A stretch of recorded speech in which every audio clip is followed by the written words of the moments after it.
Welcome to my channel. இன்னைக்கு empty rasgulla டின் use பண்ணிட்டு ஒரு கிராஃப்ட் பண்ண போறேன். இந்த கிராஃப்ட் எல்லாருக்கும் பிடிக்கும்னு சொல்ல முடியாது. சிலருக்கு பிடிக்கும், சிலருக்கு இது மாதிரி கிராஃப்ட் பிடிக்காது. எதுக்காக சொல்றேன்னா, ஆன்டிக் டைப்ல இன்னைக்கு நான் இந்த கிராஃப்ட்டை பண்ண போறேன்.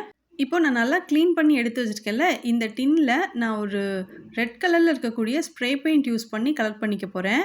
சப்போஸ் நம்ம இதில் அக்ரலிக் பெயிண்ட் யூஸ் பண்ணோம்னா, ஃபஸ்ட்டு ப்ரைமர் அப்ளை பண்ணிவிட்டு அது நல்லா ட்ரை ஆனதுக்கப்புறம் நம்ம அக்ரலிக் பெயிண்ட் எடுத்து கலர் பண்ணிக்கலாம்.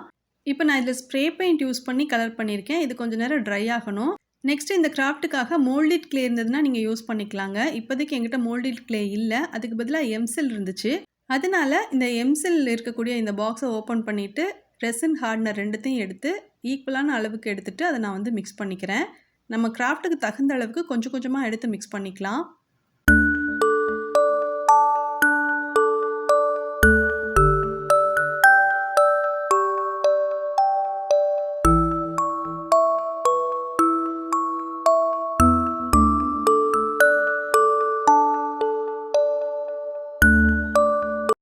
ஃபஸ்ட்டே நம்ம எல்லாத்தையும் மிக்ஸ் பண்ணி வச்சிட்டோன்னா நம்ம ரொம்ப குயிக்காக இந்த கிராஃப்ட்டை செய்யணும். கொஞ்சம் லேட் ஆச்சுன்னா கூட இது வந்து ட்ரை ஆகிடும். அதனால தேவையான அளவுக்கு கொஞ்சம் கொஞ்சமாக எடுத்து மிக்ஸ் பண்ணிக்கிறேன். அப்பப்போ கையில் கொஞ்சம் டால்கம் பவுடர் நான் வந்து அப்ளை பண்ணிக்கிறேன். எதுக்காக அப்படின்னா, இந்த எம்சில் கையிலலாம் ஸ்டிக் ஆகுங்க.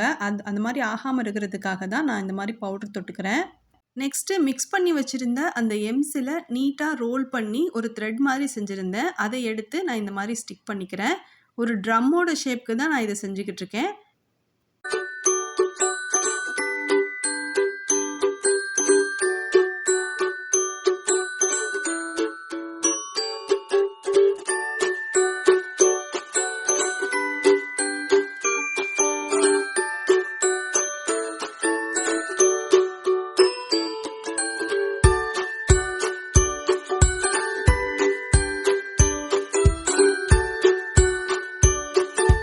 இந்த டின்னோட 2 ஓரத்துலையும் இதே மாதிரி செஞ்சுட்டு நான் அதை ஸ்டிக் பண்ணியிருந்தேன். அதுக்கப்புறம் ஒரு நெயில் ஆர்ட் டூல் யூஸ் பண்ணிவிட்டு ஒரு சின்ன சின்ன டாட்ஸ் இருக்கிற மாதிரி செஞ்சுருக்கேன். இப்போ திரும்பவும் எம்சில் எடுத்து அதை நல்லா ரோல் பண்ணிவிட்டு த்ரெட் மாதிரி செஞ்சு எடுத்துக்கிறேன். அடுத்து இந்த டின் எடுத்துகிட்டு அதுக்கு நடுவில் ஜிக்ஸாக் மாதிரி இந்த எம்சிலை வச்சு நான் ஸ்டிக் பண்ணிக்கிறேன்.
மினி பால் சைஸில் எம்சில் எடுத்து அதை இந்த டின்னில் ஸ்டிக் பண்ணிவிட்டு அதுக்கு மேலே ஒரு மிரரும் ஸ்டிக் பண்ணி வச்சுருக்கேன்.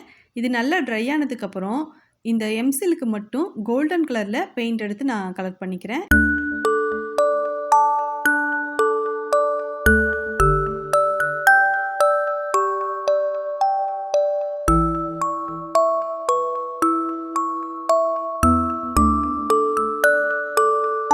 இப்போ நான் கோல்டன் கலரில் மெட்டாலிக் அக்ரிலிக் பெயிண்ட் யூஸ் பண்ணி கலர் பண்ணியிருக்கேன். இதுக்கு பதிலாக கோல்டன் கலரில் இருக்கக்கூடிய வேக்ஸ் இருந்துச்சுன்னா கூட நம்ம இதுக்கு மேலே அப்ளை பண்ணிக்கலாம்.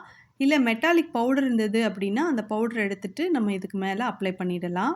என்னதான் மெட்டாலிக் பெயிண்ட் எடுத்து நம்ம கலர் பண்ணாலும் நம்ம பிளாக் கலரில் எம்சில் யூஸ் பண்ணியிருக்கிறதுனால அதில் வந்து லைட்டாக அந்த பிளாக் கலர் தெரிய தான் செய்யும். அதனால தான் ஃபஸ்ட்டே சொல்லியிருந்தேன் இது ஒரு ஆன்டிக் பீஸ் மாதிரி இருக்கும் அப்படின்னு. இது நல்லா கம்ப்ளீட்டாக ட்ரை ஆனதுக்கப்புறம் இது நம்ம பென் ஹோல்டராகவோ இல்லை ப்ரஷ் எல்லாம் எடுத்து வைக்கக்கூடிய ஒரு ஸ்டாண்ட் மாதிரியோ கூட நம்ம யூஸ் பண்ணிக்கலாம். உங்களுக்கு இந்த கிராஃப்ட் பிடிச்சிருக்குன்னு நினைக்கிறேன். இந்த கிராஃப்ட் பற்றின ஏதாவது சஜஷன் இருந்துச்சுன்னா கீழே இருக்கிற கமெண்ட் பாக்ஸில் மென்ஷன் பண்ணுங்கள். இந்த மாதிரி வேஸ்ட்டான பொருட்கள் யூஸ் பண்ணி கிராஃப்ட் பண்ணுறதுல உங்களுக்கு இன்ட்ரெஸ்ட் இருந்துச்சுன்னா இந்த சேனலுக்கு சப்ஸ்கிரைப் பண்ணி அப்படி பக்கத்தில் இருக்க பெல் ஐக்கானை கிளிக் பண்ணி ஆலில் செட் பண்ணிக்கோங்க. அப்போ தான் நான் அடுத்தடுத்து வீடியோஸ் அப்லோட் பண்ணும்போது உங்களுக்கு நோட்டிஃபிகேஷன்ஸ் வரும். தேங்க்ஸ் ஃபார் வாட்சிங்.